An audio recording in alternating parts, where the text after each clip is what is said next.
record. All right. Yeah, so basically, I want to start off the event with just a brief introduction of the topic.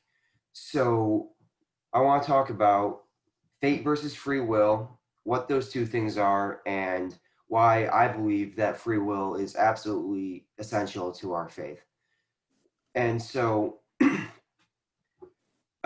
fate being like the belief that everything you do, whether you appear to be in control of what you do or not, is predetermined. Every act you take, me planning this meeting, the way this meeting is going to end, it was all predetermined, and there's nothing that we can do to actually change that course. And then free will, obviously, being your ability to change the world around you and your actions playing a direct role in the eventual outcome of any given situation. Now, I the reason I think this is important to talk about for our faith is because there are different sects of Christianity that really do have a different view on this. Like, I don't know their current stance, but I remember learning about the Calvinists back early, closer to the actual schism within the church, uh, the when the Protestants truly formed. The Calvinists believed in predetermination, where God has predecided every person whether they will end up in heaven or not, essentially. But they handled it in a rather weird way, where that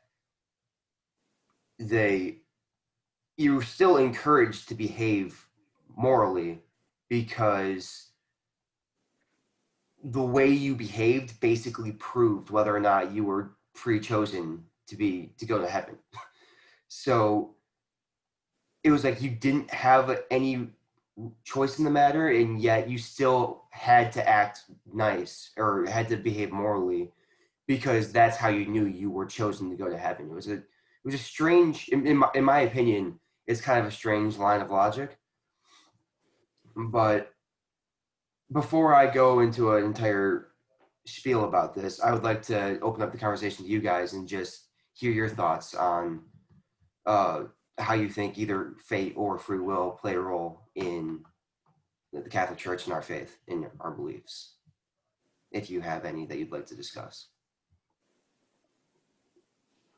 Well, I feel like the times that I most often hear this conversation comes up is when people like pose the question of like, if God is all powerful, then why is there evil in the world? And I know that like the Catholic-y, for lack of a better term, response to that is usually the fact that we have been given free will, and so we have a choice to act in a certain way, and through our actions that we can kind of bring about the evil that does exist in this world. But I think also like stepping away from kind of even like what I've heard being said and like being explained, I think I just really like the idea of a God who just loves us enough that he would want to give us the choice to love him back, right? So nothing is forced. He doesn't pressure. He doesn't make us do anything. He exists and he is who he is, but he knows that, you know, perfect love can only come out of the choice to respond back. So those are my thoughts. Yeah, I think that's a good point. Like, the way to truly loving God is like accepting him, like coming to that yourself. I think I was struggling with this question for a long time, I think, before college, because like if my choices were predetermined for me, then like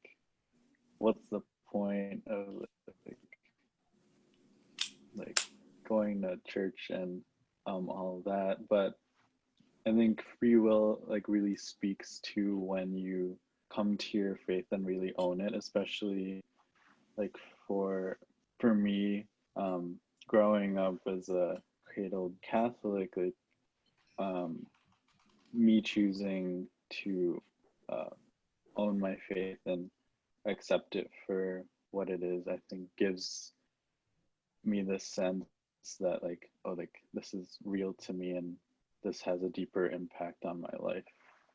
But yeah. Something I just realized I want to clear up.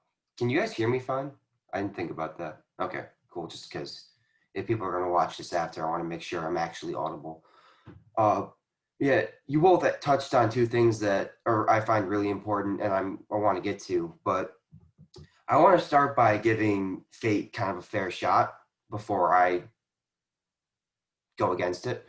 Uh, probably the most compelling argument I've ever heard supporting faith is uh, our belief that God exists outside of time because he is an internal being with no true beginning or end. And he's also omniscient, meaning he knows all. So if he's outside of time and he knows everything there is to know, how could he not know how things are going to start and how things are going to end? So then, by that line of logic, if he knows how things are going to end, then theoretically there should be a set point that things end at and a set way that things end. Otherwise, how can you know it if it's not there yet? And so that to me is the most compelling argument in support of fate versus free will and predetermination, because if he knows all and he knows what's going to happen, then that means what's going to happen is set. Like you can't know a fact until it's a fact. And so and to me that's the most compelling argument. But when I was given that, the way I coped with it and still find my grasp on the belief of free will is that I think that's honestly far too simplified a way to look at it. Like that's a very human way to perceive it.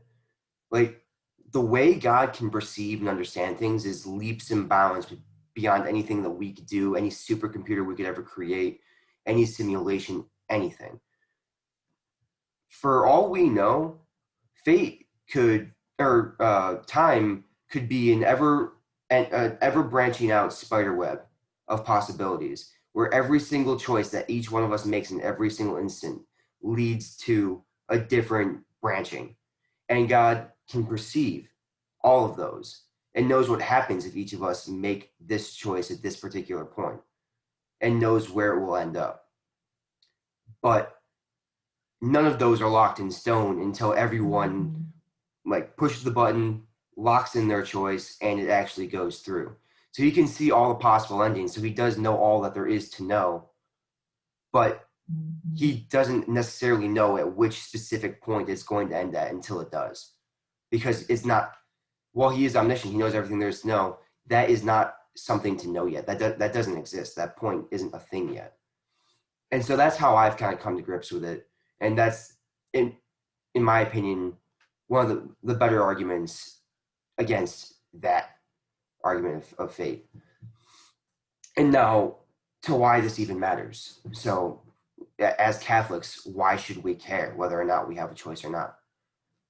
Well, for one thing, for me, as much as I believe it's important to not want a relationship with God solely for the reward of heaven, I'm pretty confident that if somehow I knew that no matter what I did, I was either going to heaven or I was going to hell, I'm pretty sure I would act a lot worse. Like simple fact, like if I knew that I couldn't change anything and there's a solid chance that I could end up in hell no matter what I did, I'd probably make sure my life here on earth was as fun as possible. It would probably lead to me acting in a far less moral way than I currently do. And so that on its own, I think, is one of the most important reasons why God himself would want for us to be able to impact our own our own futures, is because once you can't change your outcome, what's stopping you from doing whatever you want if you're going to end up in the same place no matter what?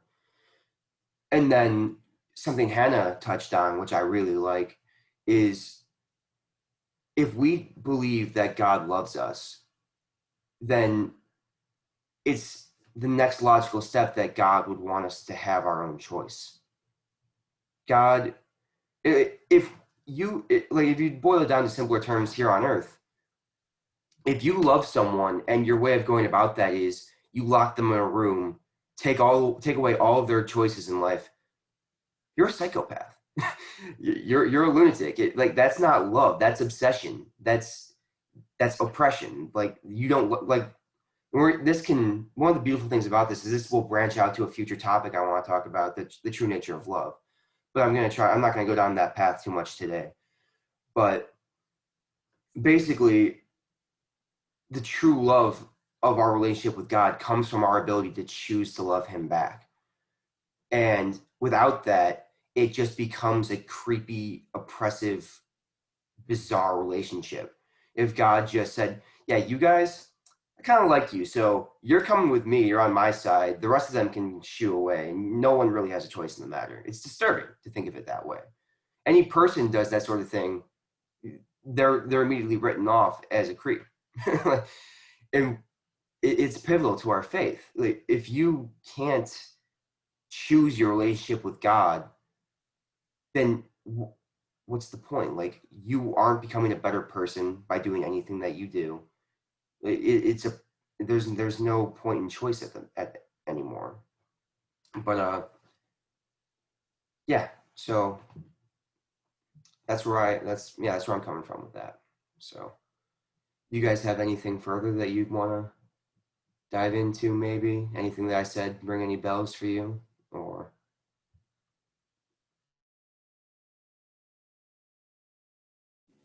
I just kept like thinking of that gospel quote, and I want to say that I think it's from John, but I also am not like positive about that. But the one where Jesus says, I do not call you slave, I call you friend. And I think that if we don't have a choice, not to be, too dramatic or anything, but I think that if we don't have a choice, it's kind of hard for us not to kind of play this role of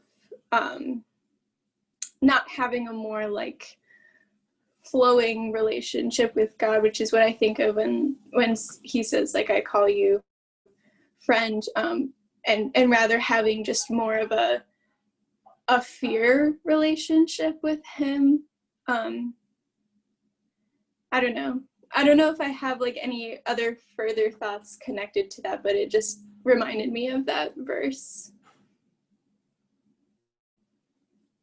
that actually that reminded me of a couple of paths I wanted to go down that I forgot about. Um, so for one thing, in we're talking about the Bible. So the very beginning of the Bible, the origin story, Adam and Eve, like the fall of humanity, original sin.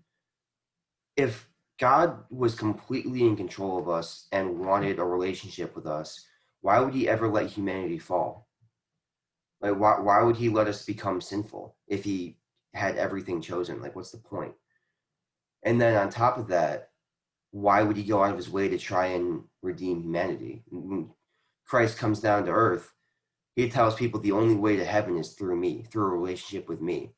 What's the point of telling people about that? What's the point of sending a messenger if it's not going to change anything? Like, if people know about it, it doesn't matter because whoever acts on it, their path is set. It doesn't matter at the end of the day. And then also the Catholic belief with original sin is we're fallen. We are like humanity was originally intended in perfection. We were intended to be as Jesus was, without sin, walking and behaving in a perfect manner. But through that original sin, it has broken us as a species to where we betray our own nature. We're the only species that's actually capable of betraying our nature. We do things that we aren't intended to do. We aren't supposed to do. And but God gave us a tool called grace. The grace of God is the ability to do good, to try and become better, to try and become a good person.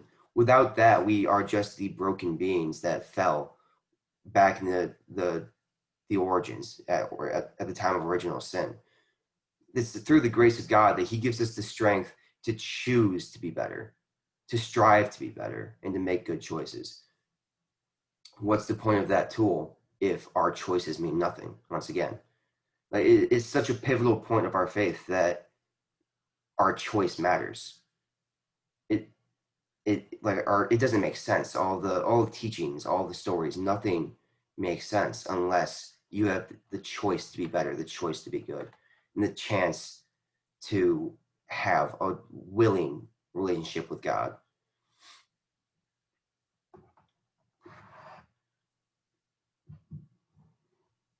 And this is the part where it'd be really nice to have a lot more people so we could hopefully have a few more voices bouncing back and forth. Maybe even someone that likes the idea of fate better could really spark some fun conversation. Um, okay. Do you guys have anything more to say? Uh, no? That's fine. I'm just going to stop the recording then.